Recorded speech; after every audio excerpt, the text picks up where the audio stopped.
तो संघवाद जो सेकंड लेसन है सिविक्स का, इसको शुरू करते हुए हम लोग पहला क्वेश्चन ले रहे हैं आज की संघात्मक शासन व्यवस्था क्या है। संघात्मक शासन व्यवस्था के मुख्य लक्षण क्या हैं या मुख्य विशेषताएं क्या हैं।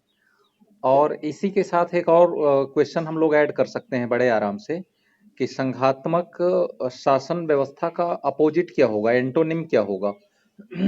एकात्मक शासन।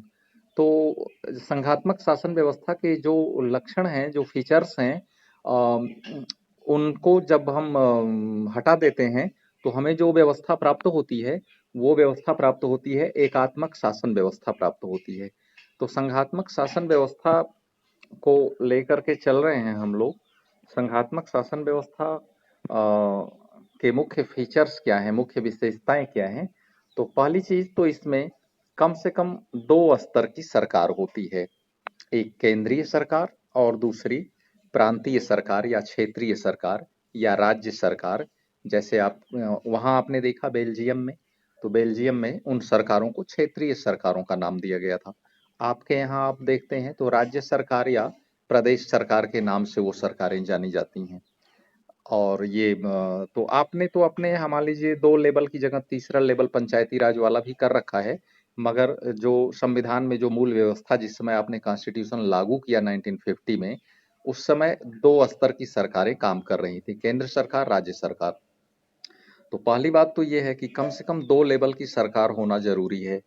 दूसरी बात क्या जरूरी है, दूसरी बात ये जरूरी है कि एक लिखित संविधान होना चाहिए जिसमें केंद्र और राज्य सरकार की शक्तियों का वितरण लिखित रूप से होना चाहिए, मौखिक नहीं होना चाहिए, लिखित रूप से होना चाहिए। वो संविधान केंद्र और राज्य सरकार की शक्तियों की गारंटी होगा।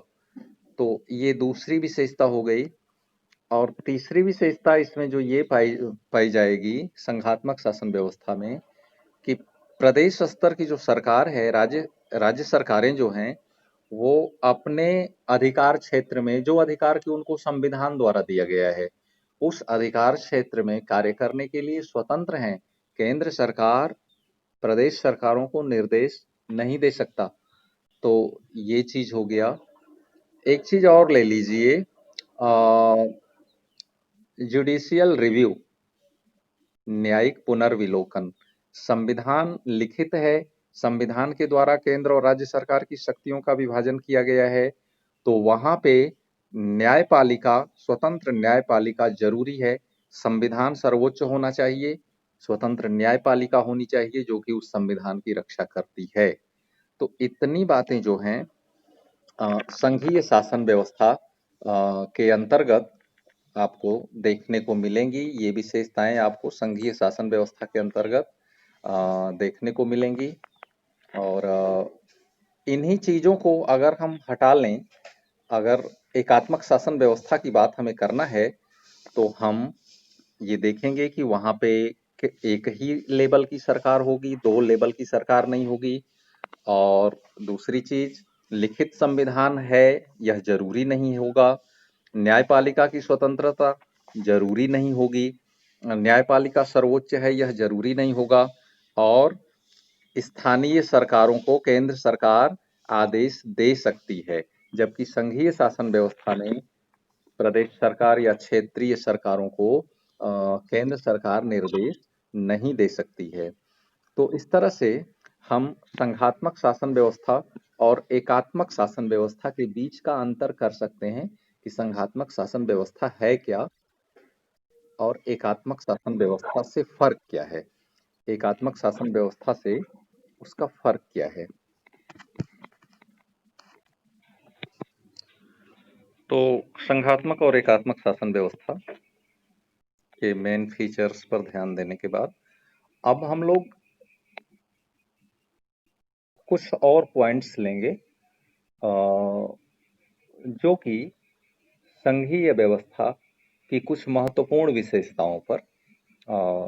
हालांकि वो चीज हम लोग पीछे भी ले लिए हैं, इसमें ऐसी बात नहीं है कि नहीं लिए हैं, मगर यहाँ आपकी बुक में जो दिया हुआ है 7 पॉइंट्स दिए हुए हैं, 7 पॉइंट्स के वो 6 पॉइंट्स ही हैं, 7 पॉइंट्स भी हो सकते हैं।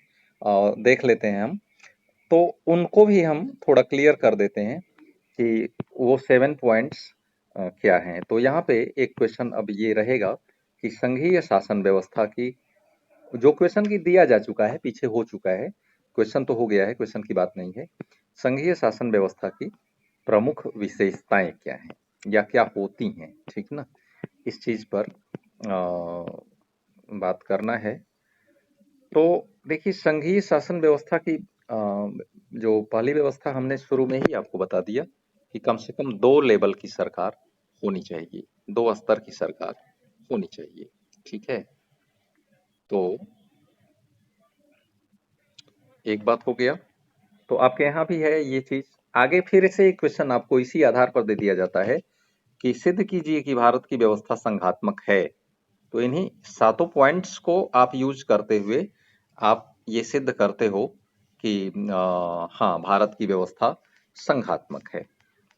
और सेकंड चीज हम देखते हैं कि ये दोनों ही सरकारें, यानी 2 लेवल की सरकार बन गई, एक केंद्र सरकार, एक राज्य सरकार। दोनों लेवल की सरकारें एक ही नागरिक समूह पर शासन करती हैं, जैसे हम और आप। केंद्र सरकार भी हमारे ऊपर शासन करता है और राज्य सरकार भी करती है। राज्य सरकार की सेवाएं भी हमें उपलब्ध होती हैं, केंद्र सरकार की भी सेवाएं उपलब्ध होती हैं। जैसे जब हम किसी यूपी बोर्ड के विद्यालय में जाते हैं तो सेवा ले रहे होते हैं राज्य सरकार की। पुलिस थाने में जाते हैं, सिंचाई विभाग में जाते हैं, बिजली विभाग ऑफिस में जाते हैं, तो राज्य सरकार की सेवा ले रहे होते हैं। किसी राष्ट्रीयकृत बैंक में जाते हैं, रेलवे की सेवा ले रहे होते हैं, तो या इनकम टैक्स की सेवा ले रहे होते हैं, तो उस समय हम केंद्र सरकार की सेवाओं का यूज कर रहे होते हैं। तो हम हमारे ऊपर केंद्र सरकार भी शासन करता है और राज्य सरकार भी शासन करता है। वही चीज बताया जा रहा है सेकेंड पॉइंट में कि अलग अलग स्तर की सरकारें एक ही नागरिक समूह पर शासन करती हैं। कानून बनाने, कर वसूलने, प्रशासन का उनका अपना अपना अधिकार क्षेत्र है और उस अधिकार क्षेत्र में वो काम कर रही होती हैं, और उस अधिकार क्षेत्र में हम ज्यों ही प्रवेश करते हैं, हमारे ऊपर उन सरकारों का शासन हो रहा होता है। दूसरी चीज क्या होती है, केंद्र और राज्य सरकार की शक्तियों का स्पष्ट रूप से उल्लेख होता है लिखित संविधान में। ये चीज मैंने भी बता दिया शुरू में कि विभिन्न स्तरों की सरकारों के अधिकार क्षेत्र संविधान यानी लिखित संविधान होना जरूरी है।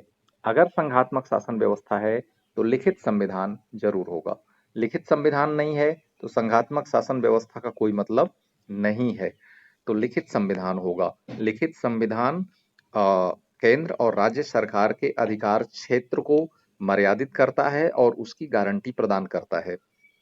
और क्या स्थिति है, एक बात और यहाँ बताई जा रही है जो पीछे मैंने नहीं बताया है, वो चीज आपको जानना चाहिए कि जो कॉन्स्टिट्यूशन होगा, जो संविधान होगा संघात्मक शासन व्यवस्था का, वो थोड़ा सा कठोर होगा।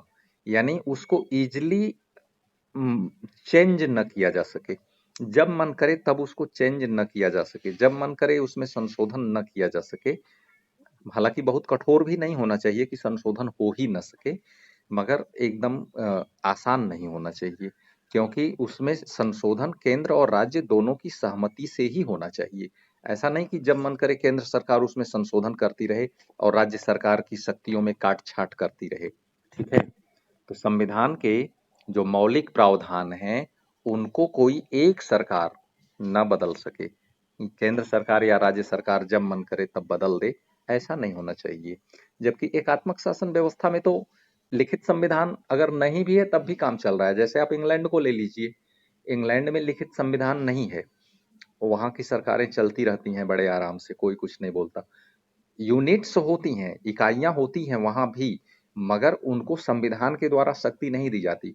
उनको केंद्र सरकार, भाई हमारे पास पूरी पावर है, हमने अपने पुत्र को दे दिया कि भाई इतना काम आपके जिम्मे है, आप कर लीजिए। जब मन करेगा हम कह देंगे भाई ठीक है, ये रहने दीजिए, आप इसको इनको दे दीजिए, ये काम ये कर लेंगे। तो वो कोई लिखित समझौता नहीं है, वो मतलब एक आदेश मात्र है। केंद्र सरकार का आदेश है यूनिट्स को कि आपको इतना काम करना है। तो ये चीज होता है एकात्मक शासन में, जबकि संघात्मक शासन व्यवस्था में लिखित होता है। आप राज्य सरकार की शक्तियों को कम नहीं कर सकते, छीन नहीं सकते, और उनको आदेश नहीं दे सकते उस शक्ति से बाहर जाकर काम करने का। राज्य सरकारें कह सकती हैं कि नहीं, इसके बाहर जाकर के हम काम नहीं कर सकते, आप क्यों आदेश देंगे हमको। नेक्स्ट क्या है भाई, न्यायपालिका, अदालत होनी चाहिए जो कि संविधान की रक्षा करे। अगर कोई विवाद उत्पन्न होता है तो संविधान की व्याख्या करे और दोनों सरकारों के बीच के विवाद को सुलझाए। तो न्यायपालिका बहुत जरूरी है। अदालत होनी चाहिए, संविधान के अधिकारों की व्याख्या करने का अधिकार। विभिन्न स्तर के सरकारों के बीच अगर विवाद होता है तो सर्वोच्च न्यायालय इसमें निर्णायक की भूमिका निभाएगा, जजमेंट उसका मान्य होगा। नेक्स्ट पॉइंट क्या है, छठा चीज, वित्तीय स्वायत्तता। वित्तीय स्वायत्तता का क्या मतलब है भाई, जानते हो आप, राजनैतिक शक्ति आर्थिक शक्ति की दासी होती है। यदि आपके पास इकोनॉमिक पावर नहीं है तो आप राजनीति नहीं कर सकते। इसीलिए चाणक्य ने अपनी बुक का नाम, राजनीति की बुक का नाम अर्थशास्त्र रखा। यानी आज भी आप देख रहे हो कि अर्थनीति ही राजनीति को प्रभावित करती है। दुनिया के जितना कंपटीशन है, जितना लड़ाई है, सब इकोनॉमिक है, आर्थिक है और कुछ नहीं है। सभी अपने अपने ट्रेड को बढ़ाने के चक्कर में एक दूसरे से टकराते हैं। वित्तीय स्वायत्तता यानी राज्य सरकारों को सिर्फ हम संवैधानिक अधिकार दे दें और यदि उनको टैक्स वसूलने का अधिकार न दें, यदि उनके खजाने को समृद्ध होने का अधिकार न दें, तो राज्य सरकारें अपने राजनैतिक अधिकारों का प्रयोग नहीं कर सकती।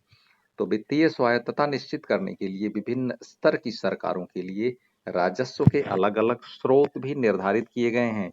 संविधान में लिख दिया गया है कि कौन कौन से टैक्स राज्य वसूलेगा और कौन कौन से टैक्स केंद्र सरकार वसूलेगी और कौन कौन से टैक्स वसूले जाएंगे और फिर केंद्र और राज्य के बीच में विभाजित किए जाएंगे। ठीक है। नेक्स्ट पॉइंट, इस प्रकार संघीय शासन व्यवस्था के दोहरे उद्देश्य हैं।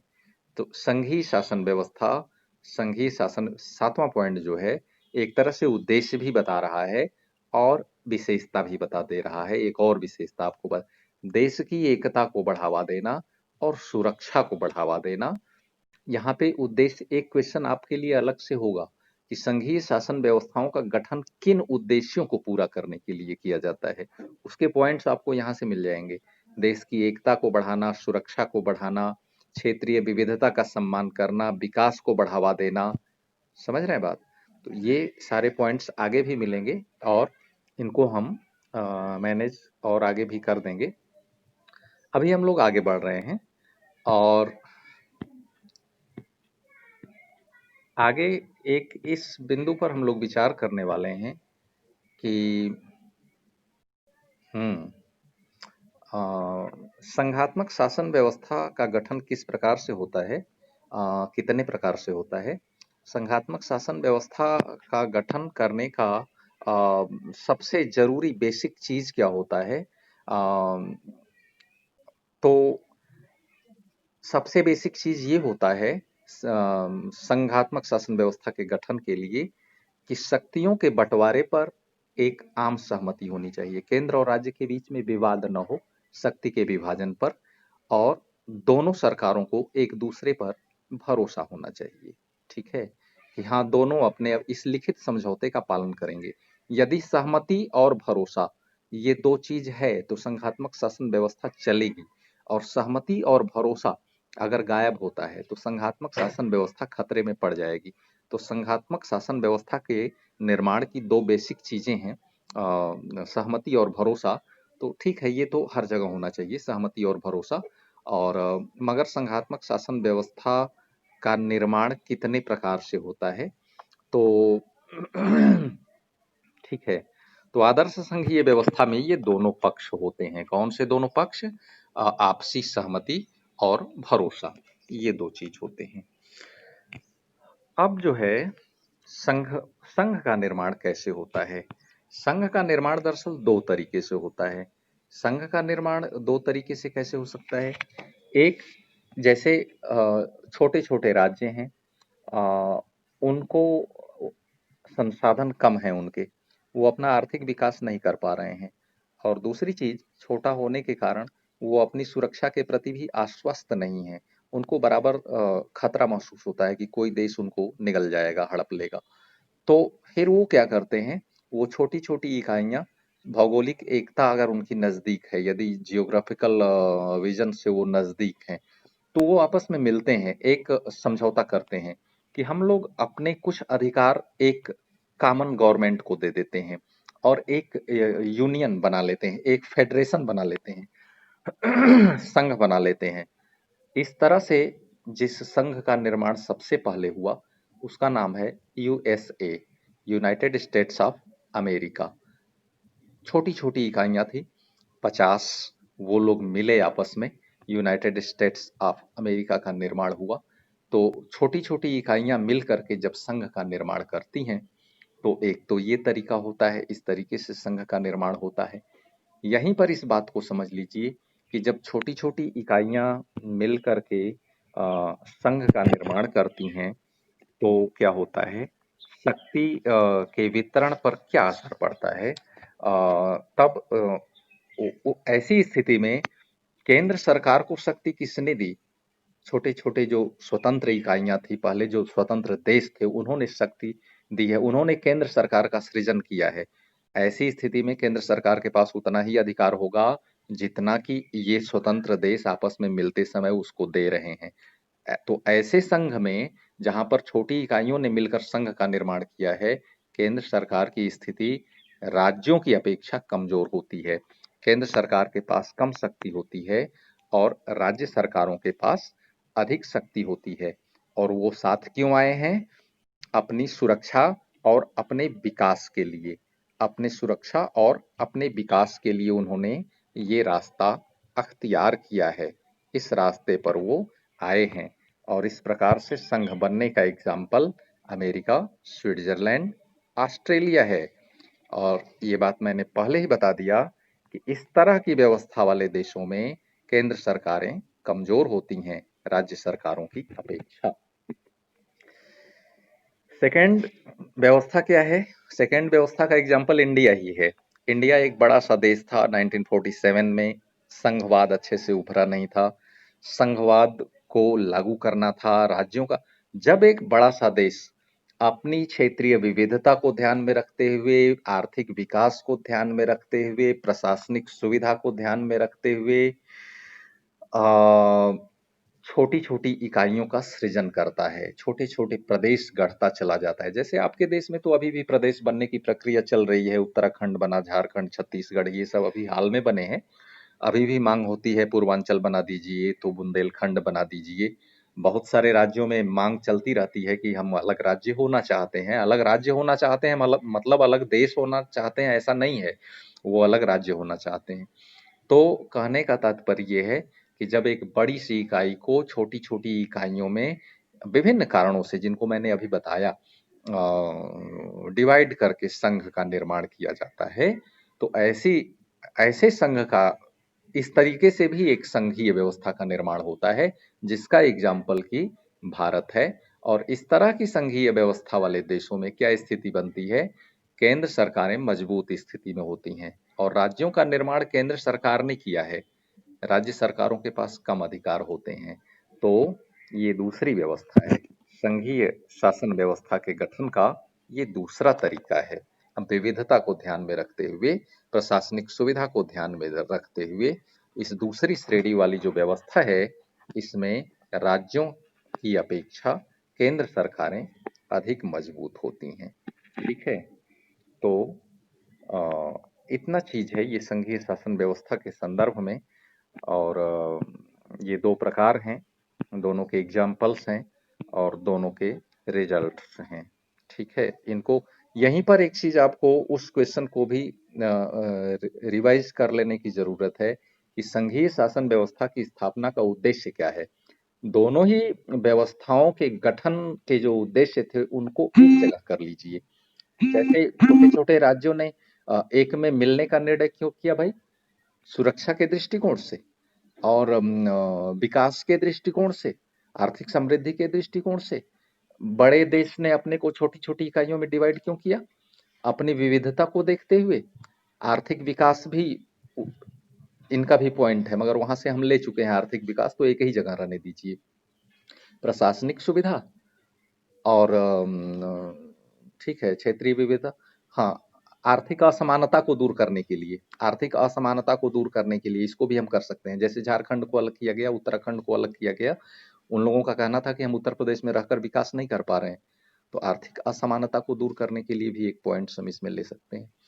तो इस तरह से हम जो है सुरक्षा, आर्थिक विकास, आर्थिक असमानता को दूर करना, क्षेत्रीय विविधता को संभालना, देश की एकता और अखंडता को बनाए रखना और प्रशासनिक सुविधा के मद्देनजर, इतने पॉइंट्स हैं जो कि संघवाद शासन व्यवस्था अपनाने का कारण बनते हैं, या संघवाद संघीय शासन व्यवस्था लोग क्यों अपनाते हैं, और उन चीजों को ये बता रहे हैं।